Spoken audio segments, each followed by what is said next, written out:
Aujourd'hui, on a fini la chanson. Que le Seigneur vous bénisse. On n'est pas pressé parce que notre bien-aimé, le docteur Adélard, ne sera pas présent aujourd'hui.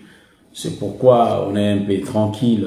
Donc, on va passer notre live tranquillement parce que après moi, il n'y aura pas le docteur Adélard Ndaye. Donc, j'ai salué seulement comme ça ma soeur Clara Wanzambi, mais je vois qu'elle est connectée. C'est ma soeur Patiké là que je vois pas, ma soeur Liliana Santos, ma soeur José Ilengo qui ne sont pas là. Mais que le Seigneur vous bénisse. Aujourd'hui, on va parler de sa part tranquillement. Et le Seigneur nous fera la grâce car on est en train d'entamer notre 6e partie. Voilà. Vous savez que la 5e partie, je l'avais fait comme ça seulement. Et nous prêchons aussi beaucoup pendant la semaine. Je salue mon bien-aimé Céleste Kabea, que le Seigneur vous bénisse là où vous êtes. Que le Seigneur vous bénisse.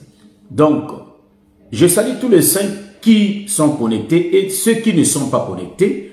Que le Seigneur vous bénisse. Donc, c'est un enseignement qu'on a déjà commencé.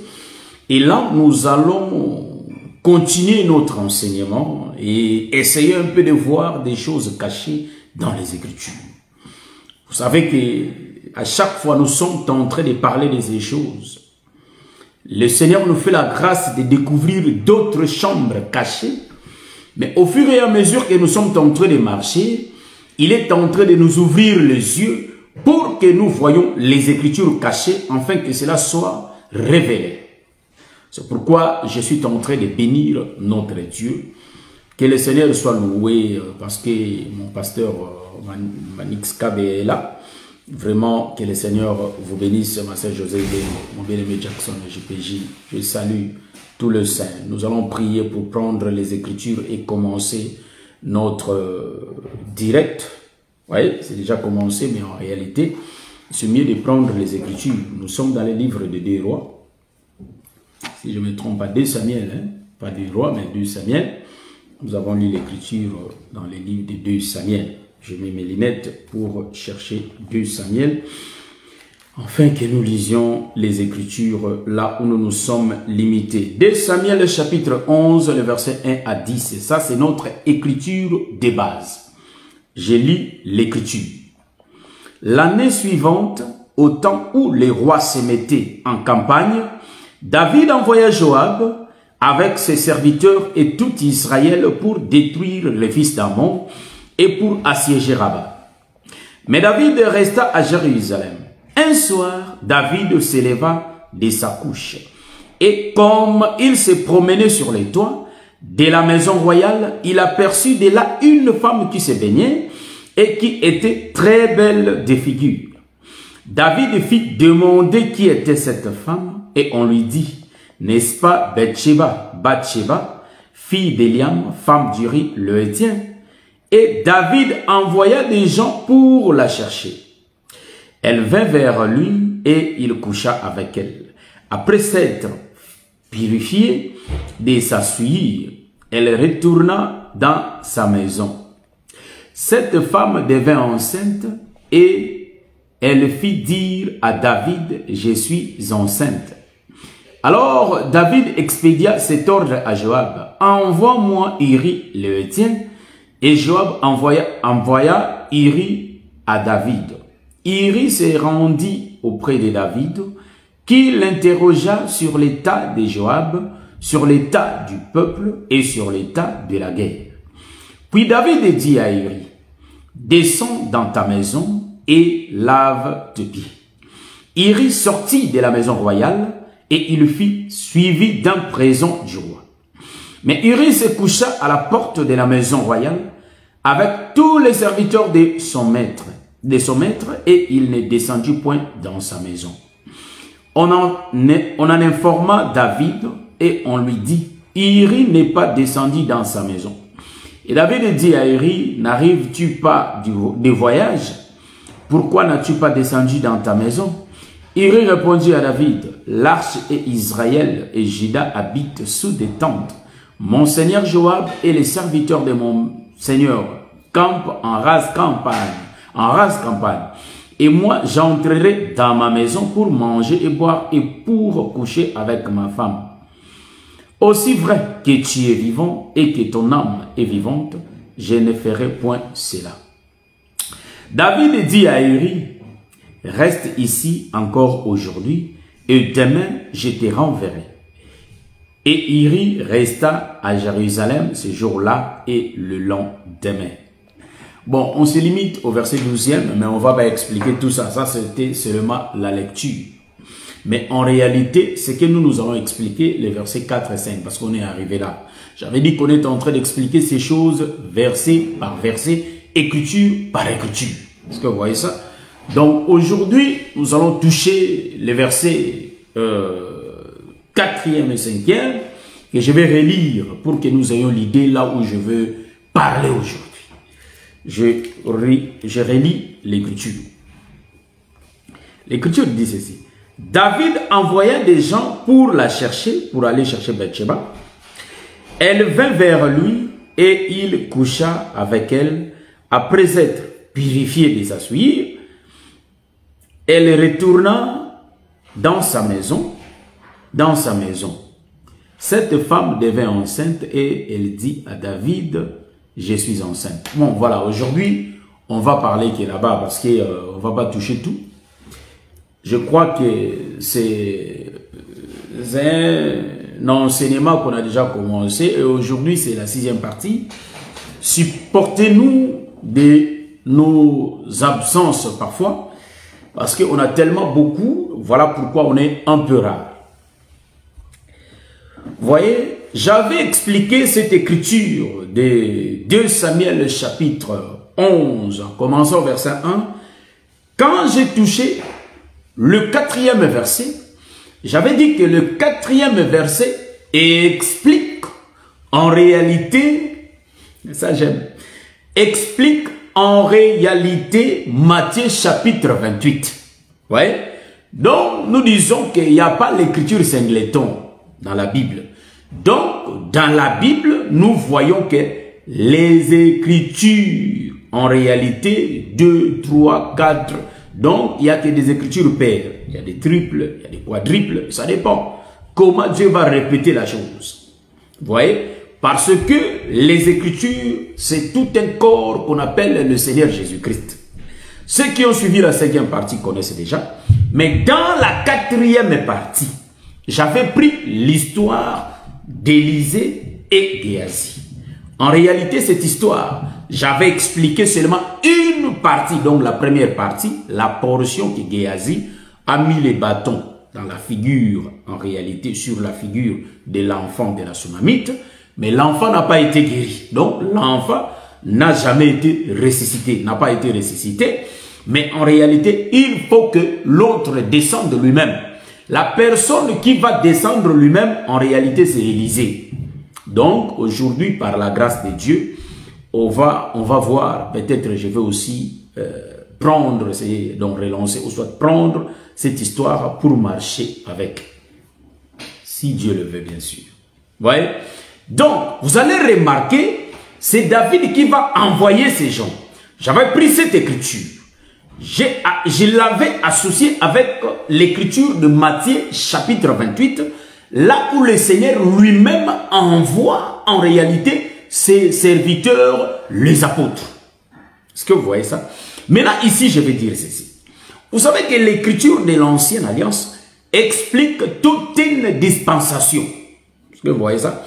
Maintenant, ici, quand nous prenons l'écriture, en réalité, de 2 Samuel, là où David a dit, quand il est en train d'envoyer ces gens, vous allez remarquer, il y a la place où David est sorti de sa couche, David est sur son toit, il regarde la femme d'Uri qui s'est baignée. J'avais expliqué dans les épisodes précédents que la femme d'Uri, en réalité, elle représentait Israël. Mais tandis que David, quand il va tourner pour, en réalité, tomber dans la beauté, ou soit tomber en réalité dans les charmes de notre sœur Bathsheba, En réalité, c'est tout un temps que je vais expliquer maintenant. Je prends le temps. David est en train de regarder la femme d'Uri. Tout le temps que David apprécie cette femme, nous voyons que David était descendu. Mais cette partie, dans les Écritures, les 2 rois n'est pas signalée. Pour voir cela, allons toucher David le véritable. Ou soit, pour voir cette partie, il faut aller toucher l'histoire, que j'aime beaucoup. L'histoire de 2 rois chapitre 4. On va commencer vers le verset 29. Là où Élisée va descendre lui-même. Élisée va descendre lui-même pour aller réveiller en réalité l'enfant de la Sunamite. Est-ce que vous voyez ça? Voilà, je vais rester comme ça, parler comme ça. Vous voyez ça? Donc, David regarde la femme d'Uri, contemple sa beauté, admire sa beauté, et David commence à dire vraiment quelle est cette belle femme. Donc, il faut que je couche avec cette femme. Donc, coucher avec la femme d'Uri, c'est donner la sémence. Est-ce que vous voyez ça? Donc, il faut que David donne la sémence à la femme d'Uri. Nous sommes en train de monter, on a beaucoup à dire. Maintenant, remarquez. Cette écriture, nous allons voir que David va faire ce mouvement.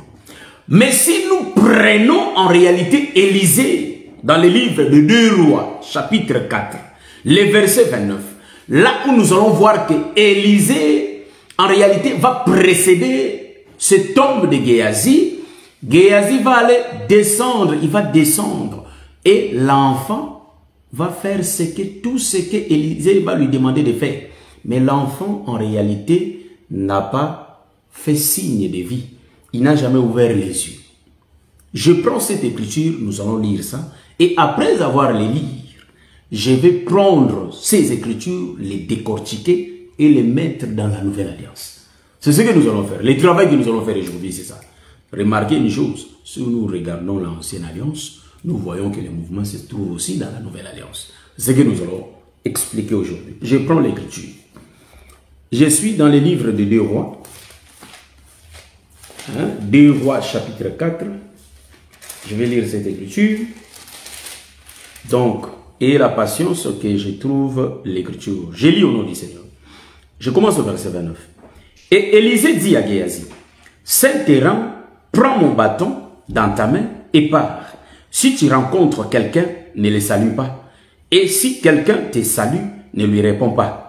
Tu mettras mon bâton sur le visage de l'enfant. La mère de l'enfant dit, l'Éternel est vivant et ton âme est vivante.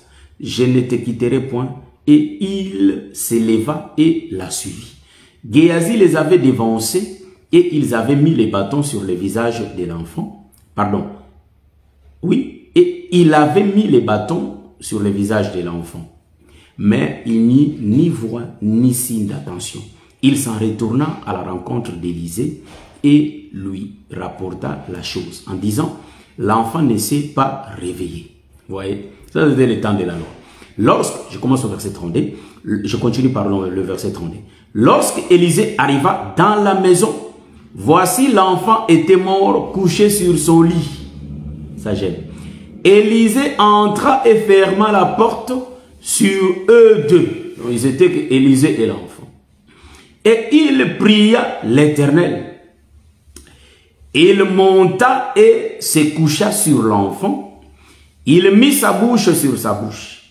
Et ses yeux sur ses yeux, ses mains sur ses mains, et il s'étendit sur lui, et la chair de l'enfant se réchauffa. Élisée s'éloigna, alla ça et là par la maison. Puis remonta, donc il reprend le mouvement, il le fait pour la deuxième fois. Puis remonta et s'étendit sur l'enfant, et l'enfant éternua cette fois, et il ouvrit les yeux. Je vais expliquer cette écriture. Ça gêne. Suivez-moi attentivement, bien bien. Vous allez remarquer, la première personne qui descend, c'est Élisée avec le bâton, pardon, c'est Géasi avec le bâton. Mais Géasi n'a pas pu guérir l'enfant. Nous disons que l'enfant là représente Bathsheba qui était dans l'état du péché. Maintenant, remarquez, l'enfant, l'histoire de l'enfant a des rapports avec l'histoire de Bathsheba. L'histoire de Bathsheba a des rapports avec l'histoire de l'Église aujourd'hui. Est-ce que vous remarquez ça? Il y a des rapports. C'est pourquoi nous disons que ces choses, le Seigneur fait la grâce de les comprendre. Parce que Dieu fait que répéter ce qui était passé. Nous allons continuer, nous allons progresser. Maintenant, vous allez remarquer. Élisée va descendre le deuxième. Celui qui a fait le premier mouvement, en réalité, n'a pas pu réveiller l'enfant. Maintenant, il faut que celui qui descende le deuxième. Remarquez une chose. Élisée va entrer maintenant, parce qu'on a déjà expliqué Géasi, nous prenons Élisée. Élisée va descendre maintenant pour entrer dans la maison. Nous comprenons le temps que Géasi a fait le mouvement, le temps que Géasi est retourné pour rejoindre Élisée, pour dire à Élisée, en réalité, l'enfant ne s'est pas réveillé. C'était le temps du matin où Moïse et tous les prophètes de l'Ancienne Alliance ont prêché le peuple, mais le peuple n'a pas attendu. Parce que le peuple avait les yeux fermés, le peuple avait les oreilles bouchées par rapport à la prophétie d'Ésaïe, chapitre 6, le verset 9. Est-ce que vous voyez ça? Donc nous comprenons que ce peuple-là, en réalité, ils avaient des oreilles bouchées et les yeux bouchés. Voilà pourquoi l'enfant était à l'état de mort. L'enfant n'avait pas de vie. Quand bien même que les bâtons étaient venus sur le visage, sur son visage, nous comprenons qu'il n'y aura pas la vie. Maintenant, remarquez, Élisée va descendre. Élisée qui descend, nous voyons le soleil qui sort de la chambre, qui part vers le peuple pour visiter le peuple. Maintenant, remarquez, Élisée c'est la lumière. Élisée c'est le soleil qui quitte la chambre et qui descend vers le peuple. Remarquez une chose, Élisée va entrer dans la maison. Quand Élisée entre dans la maison de la Solamite, nous comprenons que l'enfant dormait et l'enfant était mort. Donc, Élisée va monter et voir l'enfant, parce que quand l'enfant était mort, la femme Sunamite a mis l'enfant dans la chambre où couchaient Élisée et Géasi. Maintenant, remarquez, quand Élisée entre, ce que Élisée va faire, il va d'abord enseigner la loi à cet enfant. Est-ce que vous voyez ça? C'est pourquoi j'ai bien lu que Élisée a fait le premier mouvement, mais il ne s'est pas limité là, mais il faut qu'il fasse encore le deuxième mouvement. Dans l'Ancienne Alliance, nous sommes en train d'expliquer aussi les mouvements dans les Écritures. Élisée va coucher sur l'enfant. Il va mettre sa bouche sur la bouche de l'enfant. Il va mettre en réalité ses yeux sur les yeux de l'enfant. Il va mettre ses mains sur le main de l'enfant. Donc nous comprenons que le main et les mains, donc Élisée a touché les mains de cet enfant, sa bouche et ses yeux. Donc on nous a parlé de main, on nous a parlé de la bouche et on nous a parlé des yeux. Est-ce que vous voyez ça? Ça gêne. En réalité, je peux dire que ce qui peut faire que la personne soit sauvée, ce n'est rien d'autre que la parole. Parce que le main nous explique la parole. La bouche nous explique la parole. Parce que c'est là où tu parles. Est-ce que vous voyez ça? Voilà. La parole qui sort de la bouche de l'Éternel. Ésaïe chapitre 55. Il compare la pluie qui quitte le ciel pour descendre sur la terre. Nous comprenons que la pluie sort de la bouche de l'Éternel. Voyez-vous ça? Donc nous disons, la bouche de l'Éternel fait sortir sa parole. Est-ce que vous voyez ça? Donc Élisée va communiquer la vie à cet enfant. Voilà pourquoi il va prendre donc tous les moyens de la parole. Est-ce que vous voyez ça? Donc les trois expliquent que la même chose. Parce qu'il va prendre ses mains. Donc, dans le main, nous voyons le 5 ministères. Mais l'homme porte 2 mains. Est-ce que vous voyez ça? Il y a 5 doigts dans la main. Donc, le 5 doigt gauche nous explique la nouvelle alliance. Le 5 doigt droit nous explique l'ancienne alliance. Pourquoi je l'ai dit? Parce que le ministère de la parole commence depuis le matin. Ça, j'aime, hein? J'aime ça, frère. Parce que vous allez remarquer, les doigts ont réuni hein, la terre, ou soit le sable. La réunification du sable, réunir le sable et souffler, c'est les 2 mouvements. Le mouvement de réunir, donner la forme, et le mouvement de souffler. Est-ce que vous voyez ça? Donc, c'est les 2 mouvements. Les mouvements qu'Élisée est en train de faire, c'est prophétique, frère. C'est lui qui l'a expliqué, c'est le prophète Esaïe qui a expliqué ces mouvements. Voyez-vous ça? Donc, c'est les mouvements que notre bien-aimé, le prophète Géasi n'a pas fait. Est-ce que vous voyez ça? Je baptise Géasi étant un prophète. Donc, il n'a pas fait ces mouvements qu'Élisée avait fait. Élisée avait la révélation parce que c'est lui qui connaissait les choses. Est-ce que vous voyez ça? Il est l'ombre de notre Seigneur Jésus-Christ qui vient en seconde position et qui donne la vie. Maintenant, je vais expliquer ce mouvement. Il prend ses mains, il prend sa bouche, il prend ses yeux. Je vais prendre les Écritures hein, parce que de quel droit que je suis en train de dire que c'est la parole? Il faut prouver quelques Écritures pour que nous soyons tous d'accord. Il faut présenter les Écritures. Je vais chercher les Écritures pour que nous soyons tous d'accord. Est-ce que vous voyez ça? Élisée va reprendre le même mouvement. Nous avons lu ça. À partir du verset, je crois, 34. Élisée va faire ces 2 mouvements. Il fait ça la première fois, mais il va descendre, il va marcher dans la maison, ça et là. Il tourne dans la maison et il va reprendre encore le même. Il va remonter sur l'enfant. Est-ce que vous voyez ça? Il fait 2 mouvements. Mais il est devenu le 2e, mais il a pratiqué 2 mouvements. Donc, nous allons chercher. Supportez-moi, hein, c'est comme ça que j'ai jugé bon qu'on puisse parler de ces choses. Vous voyez, je vais prendre l'écriture. Je prends l'écriture. Je suis en train de prendre l'écriture. Je ne sais pas si je vais commencer par quelle écriture. Je prends l'écriture de Matthieu.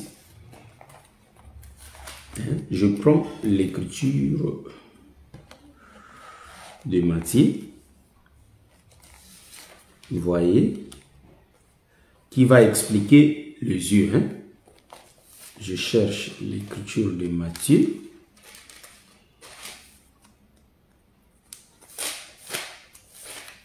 Supportez-moi que je trouve... L'écriture dit l'œil est la lampe du corps. Je prends Matthieu. Hein? Donc, l'œil est la lampe du corps. Je prends le livre de Matthieu chapitre 6. J'étais là, mais j'ai tourné. Matthieu chapitre 6, nous allons lire ça. Parce que les prophètes connaissant ces choses, il faut qu'ils puissent alimenter. Matthieu chapitre 6, le verset 22, nous lisons au nom du Seigneur. L'œil est la lampe du corps. Si ton œil est en bon état, tout ton corps sera éclairé. Mais si ton œil est en mauvais état, tout ton corps sera dans les ténèbres. Vous voyez, je me limite là. Ici, le prophète Élisée, ce qu'il va faire à l'enfant, en réalité, il va prendre sa bouche, il va mettre sur la bouche de l'enfant, il va prendre ses mains, il met en réalité sur le main de l'enfant, il va prendre en réalité ses yeux et mettre sur les yeux de l'enfant. Maintenant, nous disons que l'Écriture dit dans le livre des psaumes, l'Écriture dit ceci, dans leurs angoisses, dans leur détresse, ils invoquèrent l'Éternel et l'Éternel leur envoya sa parole. Donc nous disons, pour que l'angoisse quitte le peuple, pour que les souffrances quittent le peuple, il faut la présence de la parole. Donc, Dieu sait qu'il va faire. Il va envoyer sa parole. Il envoie sa parole pour que cette parole parle délivrer. Est-ce que vous voyez ça? Donc, celui qui délivre le peuple, c'est la parole. Maintenant, remarquez une chose. Nous expliquons les yeux. Les yeux, j'ai bien dit que c'est la parole. Maintenant, le prophète, en réalité, a compris que il faut que je communique la vie. Pour que la vie soit communiquée, il faut la connaissance de la parole, que cet enfant qui est mort. Voyez-vous ça? Donc, dans la doctrine, l'enfant était mort et Élisée a fait ses mouvements physiques pour réveiller l'enfant. Mais si nous volons, en réalité, nous sommes des aigles. Si nous montons dans les airs, nous allons dire que l'enfant qui est mort, nous comprenons, c'est la personne qui n'a pas la connaissance de Dieu. C'est la personne qui n'a pas l'évangile. C'est la personne qui n'a pas la parole de vie. C'est une personne qui n'a pas l'évangile éternel. Voyez-vous ça? C'est ce que nous allons expliquer. Maintenant, Élisée prend ses yeux, il met sur les yeux de l'enfant. Nous comprenons. Matthieu nous dit que l'œil, c'est la lampe. Donc, la lampe, en réalité, c'est ça, l'œil. Donc, l'œil est la lampe du corps. Donc, si ton œil est en bon état, en d'autres termes, nous disons que tout ton corps est éclairé. Nous comprenons que l'œil, quelque part, c'est la lumière. Mais remarquez, il faut que je touche, pour que ça prenne le sens de la parole, je vais toucher quelques écritures que nous connaissons, nous sommes de l'évangile. C'est une parenthèse que j'ai pris pour essayer un peu d'éclairer pourquoi les yeux d'Élisée sur les yeux de l'enfant. Vous voyez, c'est le mouvement que Géasi n'a pas fait. Donc, moi je prends encore l'écriture en réalité pour essayer un peu de voir. Je prends Psaume, nous connaissons, Psaume 119, 105. Prenons cette écriture, les Psaumes 119, 105, pour essayer un peu de voir. Donc, nous connaissons ça. La Bible dit que ta parole est une lampe. Vous voyez? Donc, nous disons que, voilà, dans l'ère détresse, bien-aimé nous a donné l'écriture. C'est Psaume 100. En réalité 107 comme ça, dans leur détresse, mais ici, nous prenons cette écriture de Psaume 119, le verset 105. Ta parole est une lampe à mes pieds et une lumière sur mon sentier. Ça, je vais essayer un peu de voir ça. Matthieu nous dit que l'œil, c'est la lampe du corps. Nous disons Amen. Donc, l'œil, c'est la lampe du corps. Lampe, c'est, donc l'œil, c'est une lampe. Donc nous disons, la lampe sert à éclairer, à donner la lumière. Là où il y avait du ténèbre, si on amène une lampe, en réalité, ça va éclairer. Maintenant ici, le frère David, le prophète David est en train d'expliquer que, en réalité, la parole est une lampe. Voyez-vous? Donc, quand l'œil est une lampe, David prend la lampe là, il dit que la lampe là, c'est la parole. Est-ce que vous voyez ça? Donc, ce qui pouvait sauver l'enfant, n'est rien d'autre que la parole, frère. Est-ce que vous voyez ça? Donc, ici vous allez remarquer, il va prendre la parole, mais en 3 positions de la parole, en 3 mouvements. Le doctorat ne passe pas vite, frère. C'est pourquoi je m'arrête ici. Ça passe pas vite. Ça court pas. Mais si nous voyons une virgule, on peut s'arrêter, expliquer la virgule. Est-ce que vous voyez ça? Maintenant, quand il fait cela, il prend l'œil. David nous dit que l'œil là, c'est la parole. David nous dit que la lampe, c'est la parole. Donc nous comprenons que la lampe, c'est la parole. Matthieu dit qu'en réalité, l'œil, c'est la lampe. Vous voyez? Donc ça tourne tout autour de la parole. Maintenant, remarquez. Il a fait ces mouvements et il va les répéter. Ça j'aime, ça j'aime, ça j'aime. Nous allons vérifier l'écriture. Maintenant, il va prendre ses mains pour mettre sur le main de l'enfant. J'ai dit tout tourne tout autour de la parole. Il le prend. En réalité, ses mains. Donc, celui qui est en train de nous expliquer la main, c'est le Seigneur lui-même. Quand le vrai Paul dit, étant monté au ciel, il a fait les dons aux hommes. Voyez-vous? Donc nous comprenons que Éphésiens chapitre 4 est en train de nous expliquer la main, frère. Est-ce que vous voyez ça? Si nous entrons aussi dans l'ancienne alliance, vous allez comprendre que Ésaïe chapitre 9, 5 parle des identités de Christ qui explique le ministère. Remarquez une chose. Le ministère sert à présenter Christ. Sert à présenter un homme. Est-ce que vous voyez ça?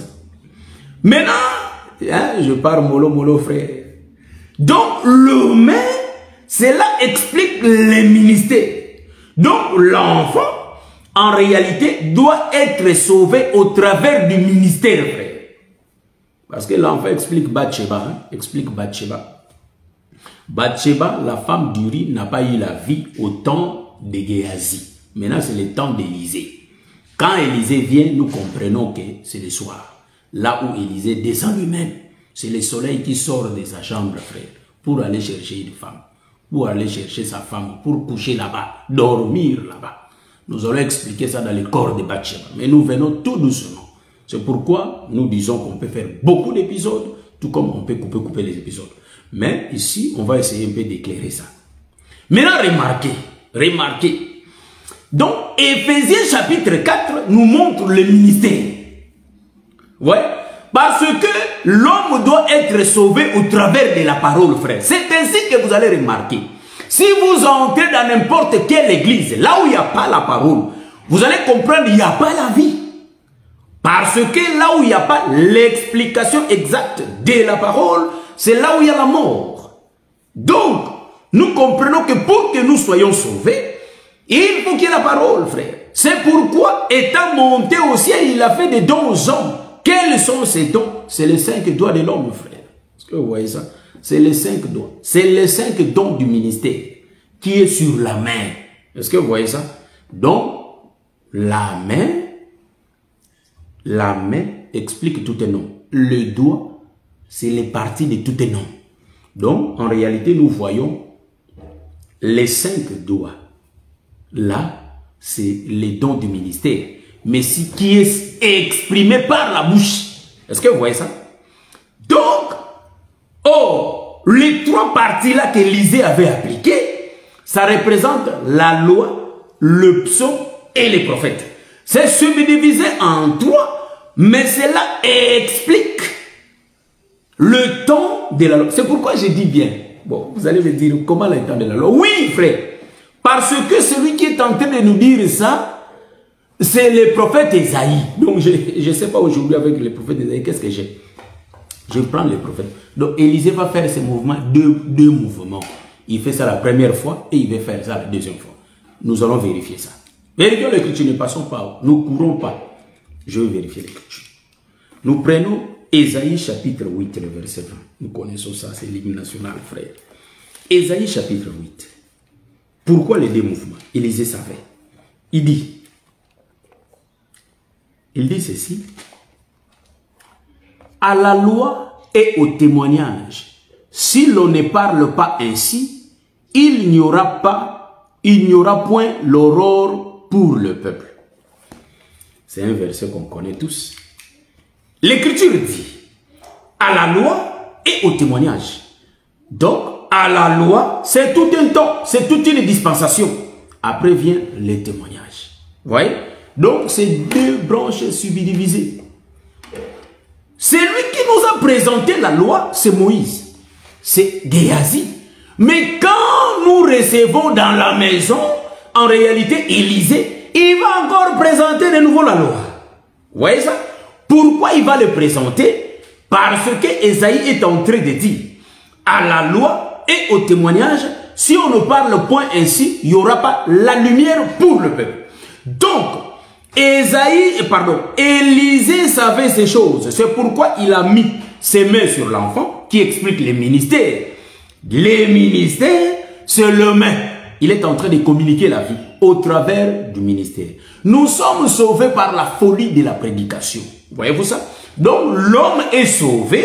L'homme doit quitter la mort pour avoir la vie au travers de la prédication. je prends l'écriture.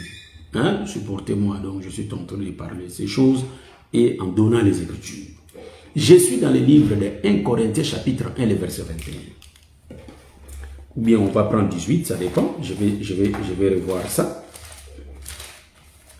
1 Corinthiens, hein? 1 Corinthiens chapitre 1. Voilà. En ce temps, à la fin, nous sommes sauvés comment? Prenons l'écriture.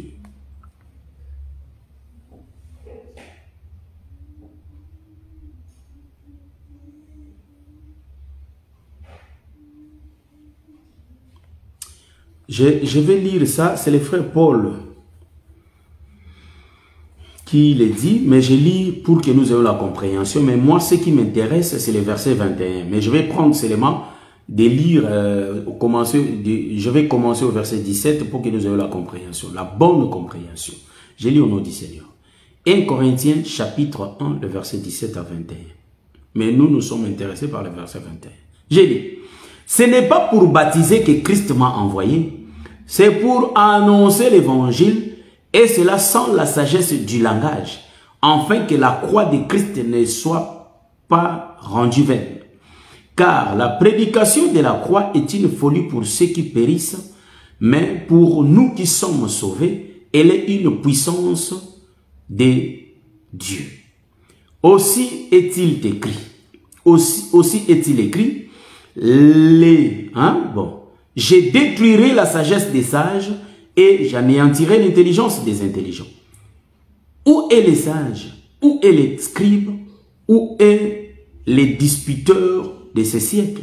Dieu n'a-t-il pas convaincu de la folie, la sagesse du monde? Car, bon, je prends le verset qui m'intéresse, verset 21. Car, puisque le monde, avec sa sagesse, n'a point connu Dieu dans la sagesse de Dieu, il a plu à Dieu de sauver les croyants par la folie de la prédication. Est-ce que vous voyez ça? Donc, Dieu sauve les croyants aujourd'hui par la folie de la prédication. Donc, nous comprenons que sans la prédication, en réalité, les croyants ne peuvent pas être sauvés. Donc, si nous sommes sauvés, ou soit si nous serons sauvés, que par la folie de la prédication. Voyez-vous ça? Or, la prédication se passe par la bouche. C'est pourquoi Élisée avait compris que pour que cet enfant ait la vie, il faut que ma bouche soit sa bouche. En d'autres termes, vous allez comprendre que Élisée était en train de... Donc, Élisée était un potier qui donnait la forme à l'enfant. Donc, il faut que l'enfant devienne comme lui. C'est pourquoi Paul dit, nous soyons ses imitateurs comme lui, il est de Christ. Est-ce que vous voyez ça? Donc, en d'autres termes, quand la prédication vient, en réalité, la prédication, c'est la machette de Noé qui sert à redresser la personne, qui sert à couper, à tailler la personne. C'est ça qu'on appelle la prédication. Donc, la folie de la prédication, c'est ce qui sauve aujourd'hui.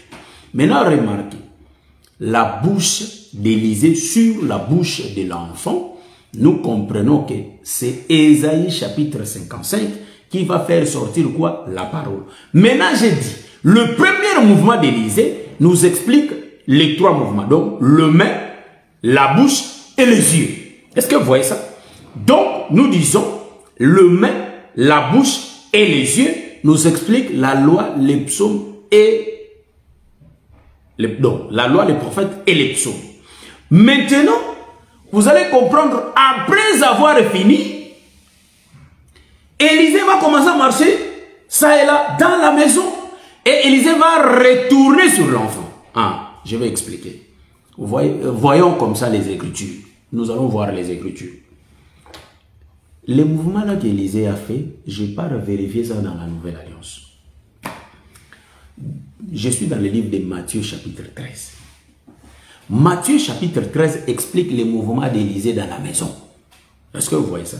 Donc nous comprenons, Élisée a fait ça pour la première fois, mais ça n'a pas marché. Parce que l'Écriture dit à la loi, après vient le témoignage. Donc nous comprenons que Jésus va venir d'abord répéter Moïse. Donc c'est le mouvement qu'Élisée est en train de faire.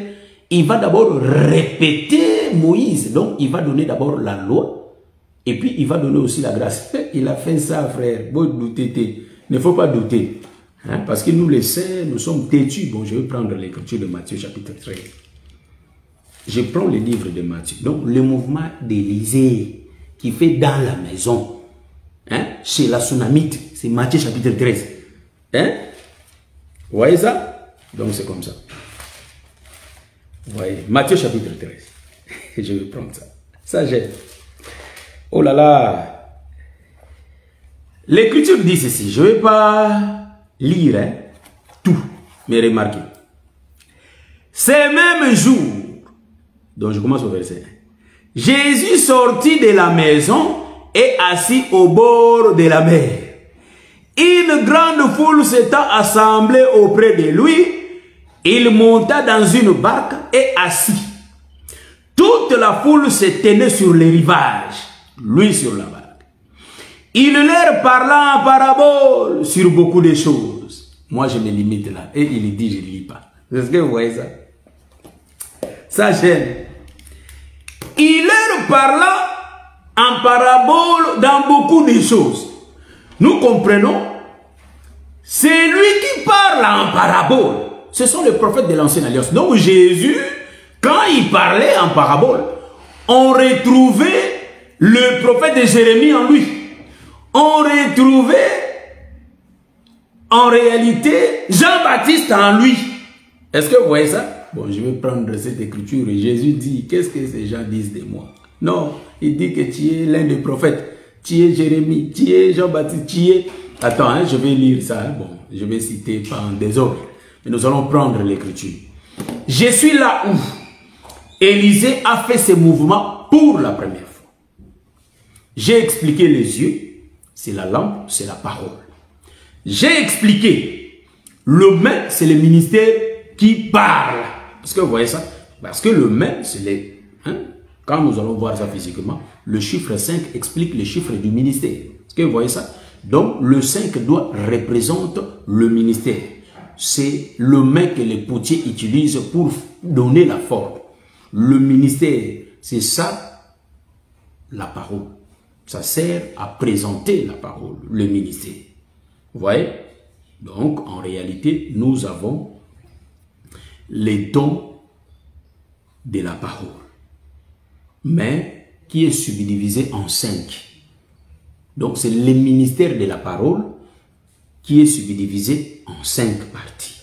Donc, en 5 dons, mais en réalité, c'est le ministère de la parole. Nous n'avons qu'un ministère de la parole, mais qui est subdivisé en 5. Voyez-vous ça? Donc, c'est ça la main de Dieu. Vous voyez? C'est la main gauche. Et il y a aussi la main droite. Ce sont les prophètes. C'est pourquoi Samson avait utilisé les 10 doigts pour tuer les lions. Parce que s'il n'y a pas la loi et les témoignages, le miel ne peut pas sortir du lion. Parce qu'il faut que les 2 bras travaillent avec force. C'est ce qu'Élisée avait fait. Donc je suis là. Élisée fait les mêmes mouvements. Maintenant, le frère Jean, chapitre 1, est en train de nous dire que au commencement était la parole était avec Dieu et cette parole était Dieu lui-même. Tout a été créé par lui. Voyez-vous? Donc la parole va créer l'enfant. L'enfant qui est mort, en réalité, la parole va lui façonner pour que l'enfant devienne vivant. Vous voyez ça? C'est ce que je suis en train d'expliquer. Maintenant, j'ai pris le mouvement d'Élisée parce qu'il a fait ça la première fois et il faut qu'il fasse ça la deuxième fois. C'est pourquoi Ésaïe chapitre 8, 20 dit à la loi et au témoignage. Si on ne parle pas ainsi, il n'y aura pas la vie pour le peuple. Je suis en train de répéter des choses qu'on connaît déjà, mais je sors ça dans des écritures qu'on ne voit pas. Vous voyez ça? Maintenant, j'ai pris cette écriture de Matthieu chapitre 13 pour dire quoi? J'ai pris cette écriture pour dire que Matthieu chapitre 13 est en train de nous montrer Christ qui est sorti, qui est arrivé et qui monte sur une barque. Hein, c'est ça, c'est ce que nous avons dit. Et Jésus va parler beaucoup de choses au peuple, mais en parabole. Donc, celui qui utilise des paraboles, ce sont des prophètes. C'est pourquoi Jésus utilisait des paraboles avant la croix. Donc, c'est toute une dispensation. Le livre de Matthieu 13, c'est 2 dispensations présentées ici. Parce que après avoir parlé en parabole, il va prendre ses disciples, il monte dans la chambre et puis il commence à les expliquer. Même les disciples vont poser la question, mais pourquoi tu leur parles en parabole? Il dit que non, parce que ces choses ne leur ont pas été données. Est-ce que vous voyez ça? Donc les gens qui ont reçu la loi, nous remarquons que ces choses ne leur ont pas été données. C'est pourquoi ils ne comprenaient pas ce qu'ils lisaient. Aujourd'hui, nous avons beaucoup d'églises qui répètent Moïse. Ce sont des prédicateurs de Moïse. Ils n'ont pas l'explication. Ils n'ont que la lettre. Or, l'Écriture dit que la lettre tue. C'est pourquoi on ne prie pas n'importe où, frère. Aujourd'hui, beaucoup de gens croient qu'ils sont avec le Seigneur. Ils ne sont pas avec le Seigneur. Ils ne sont pas avec le Seigneur. Parce qu'ils n'ont pas la parole, frère. La parole, c'est tout un homme expliqué. C'est le Seigneur Jésus-Christ qui se dévoile. La parole, c'est l'homme de Noé qui reste nu dans la chambre. Est-ce que vous voyez ça? Donc, il ne peut pas rester nu sans qu'il y ait le peuple là. Est-ce que vous voyez ça? Donc, nous comprenons que le véritable Noé, c'est le Seigneur Jésus-Christ. Remarquez ici. Jésus parle en parabole devant la foule.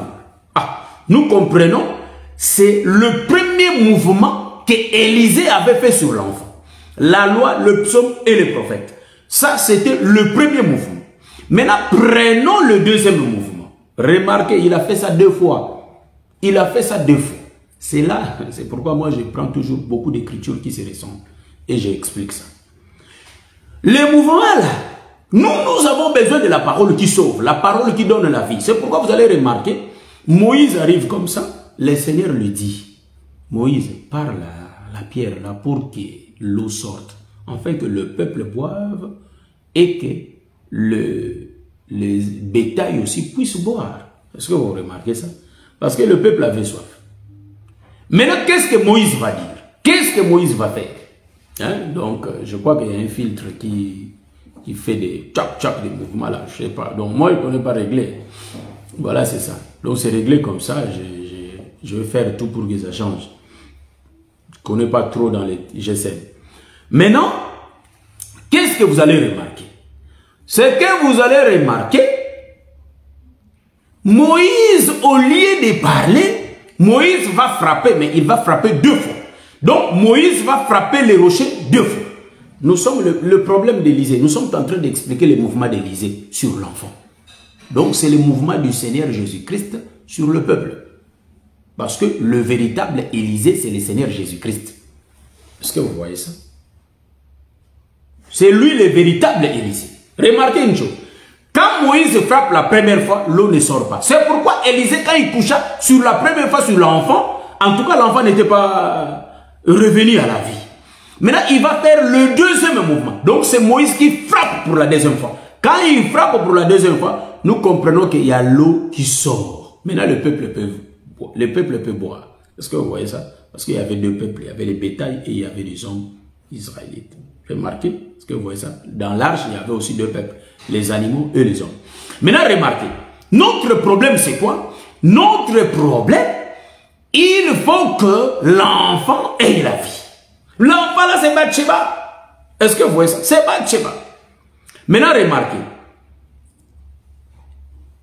Le prophète Élisée va marcher, ça et là, dans la maison. Nous comprenons que les temps qu'il est en train de marcher, c'est toute une dispensation, frère. Ce qui se passe dans la maison là, c'est toute une dispensation. Donc, le temps de la loi finit. Maintenant, il faut que le deuxième prophète vienne. Le deuxième prophète, en réalité, c'est le Seigneur Jésus-Christ lui-même. Mais dans la maison là, il a fait les 2 mouvements. Remarquez, c'est Matthieu chapitre 13. Donc Jésus, en réalité, il sort, il voit la foule, il monte sur la barque et puis il commence à parler, mais en parabole. Donc, ceux qui parlent en parabole, c'est un langage des prophètes. Or, le prophète, ce sont des prophètes qui ont marché le matin, qui ne peuvent pas sauver. Donc Jésus a fait les 2 mouvements ensemble. Avant la croix, il parle en parabole et après, il sauve son peuple en expliquant toutes les paraboles. C'est pourquoi les prophètes ont venu, ils ont écrit. Et Christ est venu, il a accompli tout ce que les prophètes ont écrit. Est-ce que vous voyez ça? Je prends l'écriture, les langages des prophètes. Ça, je donne ça, bon, dans mes enseignements passés, que je ne peux pas citer, j'ai aussi donné cette écriture de savoir que quand le prophète est en train de parler en parabole, c'est que les prophètes n'ont pas besoin de sauver le peuple. Ça, nous connaissons ça. Je prends les livres, je crois, de Osée. Hein? Je prends les livres d'Osée. Osée chapitre... Hein? Je vais chercher. Osée chapitre 12, le verset 11. L'Écriture dit, ça c'est Dieu qui est en train de parler. Il dit, j'ai parlé aux prophètes, j'ai multiplié les visions, et par les prophètes, j'ai proposé des paraboles. Au moins, vous voyez ça? Vous voyez ça? Donc, par les prophètes, en réalité, le Seigneur a proposé des paraboles. Matthieu chapitre 13, Jésus parle en paraboles, mais il va appeler ses disciples pour les expliquer toutes les paraboles, mais en deuxième mouvement. Maintenant, il vient sur le corps de l'enfant. En réalité, il va coucher encore sur l'enfant et le corps de l'enfant commence à s'échauffer. Et l'enfant va ouvrir les yeux. Est-ce que vous voyez ça? Ah, nous comprenons que le temps où il a couché pour la deuxième fois sur l'enfant, c'est le temps où la parole est expliquée sur l'enfant pour que l'enfant ait la vie. Est-ce que vous voyez ça? Et Élisée dit à Géasi, appelle sa maman. Et la maman vient, prend l'enfant, elle se prosterne devant les prophètes. Donc ici, nous voyons Christ dans ces Écritures. Toutes les Écritures que nous présentons. Si Christ n'est pas sorti dans les Écritures, nous n'avons pas encore parlé de Jésus. Parce que l'Écriture dit que les Écritures rendent témoignage de Jésus. On nous a donné Exode chapitre 14. Exode chapitre 14, 24, 25. Donc, voilà, je cherche cette écriture. Que le Seigneur bénisse son bien-aimé. Voilà ça. Que le Seigneur lui bénisse. Donc, on part mollo mollo ici. On part mollo mollo. Partagez la vidéo. On part mollo mollo. Maintenant, nous allons rentrer dans la grande route. Notre grande route, c'est la route où Bathsheba va recevoir les gens dans sa maison. Donc, dans l'autre histoire, nous avons vu comment cet enfant était sauvé. Voyez-vous? Donc, il y avait Ésaïe chapitre 8, 20 qui était accompli dans sa vie, à la loi et au témoignage. Nous lisons l'Écriture, nous en donnons l'explication pour que le peuple soit sauvé. Voyez-vous ça? C'est ce que nous sommes en train de faire. Nous lisons l'Écriture et nous en donnons l'explication. C'est ça, la loi et le témoignage. Donc, Christ a fait les deux mouvements. Il a proposé des paraboles comme un prophète, selon le livre d'Osée, et après, il a expliqué la parabole, comme lui-même qui détient l'explication. C'est pourquoi vous allez comprendre que Daniel aussi a fait ces choses. Il a dit les songes, il a rappelé le roi son songe, et il a donné l'explication. C'est ça ce que Jésus a fait. Donc, ici, vous allez remarquer, Bathsheba, David va envoyer le peuple. Or, Matthieu 28 nous explique déjà que Jésus était déjà monté sur la croix. C'est pourquoi le temps où David tombe à mourir, le temps où David est en train de contempler la beauté. Ah, nous comprenons, c'est le temps où David avait proposé des paraboles. David monte sur la croix. Mais remarquez, il faut que les disciples partent pour prendre la femme. J'ai expliqué. La femme, en réalité, c'est nous qui ne sommes pas encore montés. Maintenant, ici, j'ai fait une virgule. Suivez-moi bien, je vais changer le sens.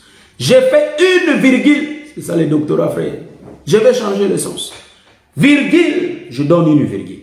Maintenant, je vais prendre quoi? Je vais prendre une écriture. Mais je crois que nous allons continuer prochainement. Parce que je vais regarder le temps que j'ai fait. J'ai déjà fait 1 heure. Nous allons continuer prochainement. Par la grâce de Dieu. Mais avant que je puisse descendre, nous allons lire cette écriture. Donc je vais essayer un peu d'abord de donner la position. Hein, vous voyez, donc nous allons prendre le livre d'Éphésiens. Virgule, les gens de David vont prendre Bathsheba. Ils vont faire monter Bathsheba dans la maison du roi.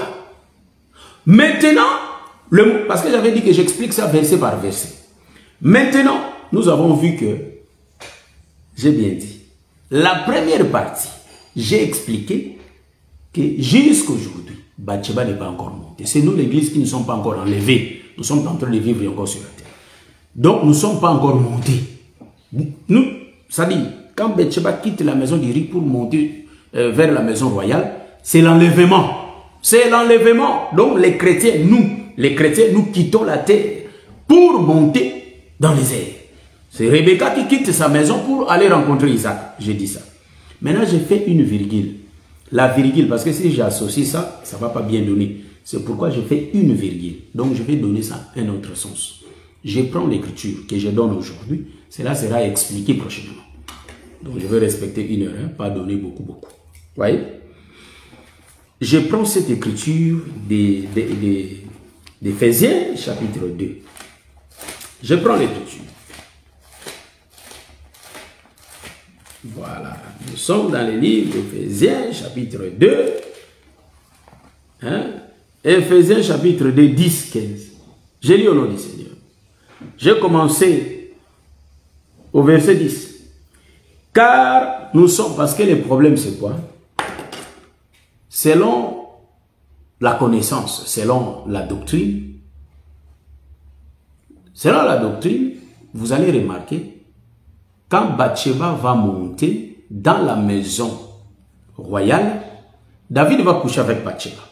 Physiquement, la chose était passée. Mais Jésus était en train d'expliquer tout ce qui va venir. Tout ce que David vivait, c'était bien la prophétie qui devrait s'accomplir. Dans la doctrine, David avait couché avec la femme de son soldat, ce qui est un péché, parce qu'un homme ne peut pas prendre la femme d'autrui. Un homme ne peut pas coucher avec la femme d'autrui. Est-ce que vous remarquez? Mais David avait fait ça. Quand David a fait ça, le Seigneur n'a pas aimé ça. Et le Seigneur l'avait envoyé le prophète Nathan. Le prophète Nathan était descendu dans la maison royale et le prophète Nathan avait condamné ce que David avait fait. Et David avait avoué. Maintenant, selon la doctrine, ces choses sont condamnables. Ces actes, en réalité, sont mauvais. Mais, selon la révélation, cela parlait de Christ. Vous voyez? Parce qu'il faut que Bathsheba quitte la maison du riz. Or, dans la maison du riz, c'était notre camp. C'est le camp des ténèbres.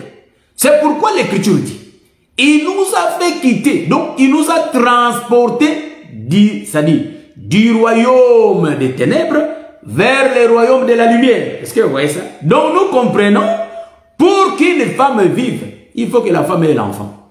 Maintenant, vous allez remarquer, Bathsheba, en restant dans la maison du riz, Bathsheba ne peut pas avoir la vie. Donc j'ai déjà fait la virgule, hein?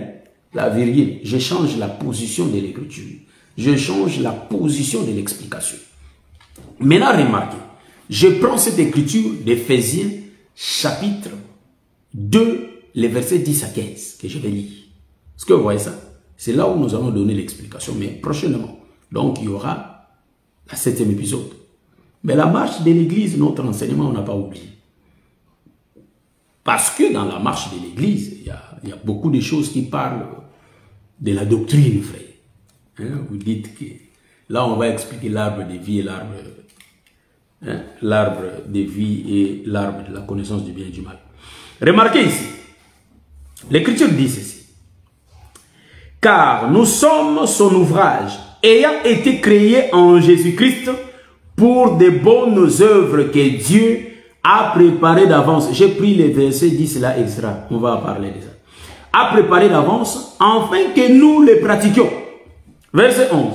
C'est pourquoi c'est pourquoi vous, autrefois païens dans la chair, ça parle de Bathsheba, autrefois païens dans la chair, appelés incirconcis par ceux qu'on appelle circoncis et qui les sont en la chair, par la main de l'homme. Souvenez-vous que vous étiez, en ces temps-là, sans Christ, sans David, privés du droit de cité en Israël, étrangers aux alliances de la promesse, sans espérance et sans Dieu dans le monde. Mais maintenant, en Jésus-Christ, vous qui étiez jadis éloignés, vous avez été rapprochés par le sang de Christ. Car il est notre épée, lui qui, de deux, n'en a fait qu'un et qui a renversé le mur de la séparation.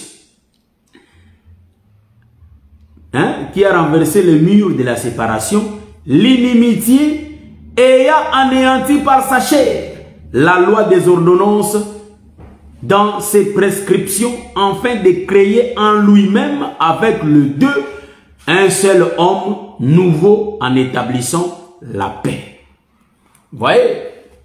C'est ça, Bathsheba. Vous voyez ma virgule? Donc je change l'autoroute, je mets une virgule. C'est pourquoi nous disons on peut virguler dans les Écritures. La révélation explique toutes choses. La révélation n'a jamais buté quelque part. La révélation, quand on prêche par la révélation, on a la possibilité de changer de l'autoroute. Vous voyez ça? Parce qu'il y a sur les autoroutes, nous voyons beaucoup de directions. Nous voulons partir à Paris ou soit à Lyon, il y a des directions à suivre. C'est ça, orienter les Écritures dans un autre sens. Vous voyez? Parce que le problème qui est là, Bathsheba, il faut qu'elle ait la sémence. Il faut que David puisse coucher avec elle, afin que Bathsheba ait la vie. Mais en réalité, David ne va pas coucher avec elle dans la maison d'Uri. Il faut que Bathsheba quitte la maison d'Uri. C'est pourquoi le frère Paul dit que nous qui étions éloignés. Est-ce que vous voyez ça? Donc nous comprenons qu'il faut que nous montions. Nous qui n'avons pas les droits de cité dans le palais royal de David. Mais en réalité, nous en aurons. Parce que nous sommes en train de venir. C'est pourquoi aujourd'hui, nous avons ça, les droits de cité. Est-ce que vous remarquez ça? Que le Seigneur vous bénisse. Nous sommes en train de présenter cette parole dans la révélation. Mais la doctrine nous dit de garder la fidélité. La doctrine nous dit de marcher pieusement. Parce que l'Écriture dit, ceux qui marcheront, ceux qui vont marcher pieusement, ceux qui veulent marcher pieusement devant le Seigneur, en réalité, ils seront persécutés. Vous voyez?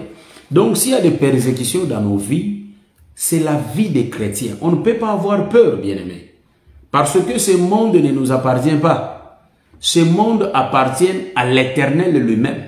Mais ce monde est sous l'empire du malin. C'est pourquoi nous voyons de mauvaises actions sous le soleil. Mais nous, étant les enfants de Dieu, nous connaissons la promesse. Nous savons qu'il viendra lui-même. Il va venir nous prendre. Vous voyez ça? Donc le Seigneur ne nous laissera pas ici, là où ce monde est bourré de mauvaises choses. Mais le Seigneur va venir lui-même nous récupérer. C'est pourquoi, bien aimé, quelles que soient les difficultés, nous allons garder la foi. Nous allons marcher selon la sainteté.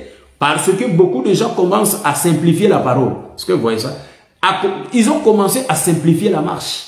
Mais disons que dans le chemin que nous avons emprunté, il y a des serpents, il y a des scorpions, il y a des problèmes, il y a des situations difficiles dans ces chemins. Mais nous, il faut que nous combattions toujours dans la foi, en gardant la foi, frère. Ma soeur, est-ce que vous voyez ça? Donc, dans la doctrine, faisons attention. En réalité, traitons durement nos corps pour que nous ne soyons pas trébuchés quelque part, comme David. Est-ce que vous voyez ça? Mais, vous savez que nous gardons notre force en écoutant la parole, en pratiquant la parole, en ayant la vie de prière, en persévérant dans les enseignements. C'est là où nous allons garder la foi. Que le Seigneur vous bénisse. Je crois qu'on va venir le samedi prochain par la grâce de Dieu et nous allons continuer notre enseignement. Nous allons continuer notre enseignement. Que le Seigneur vous bénisse, mes bien-aimés, partout là où vous êtes. Donc, nous allons mettre la chanson. Et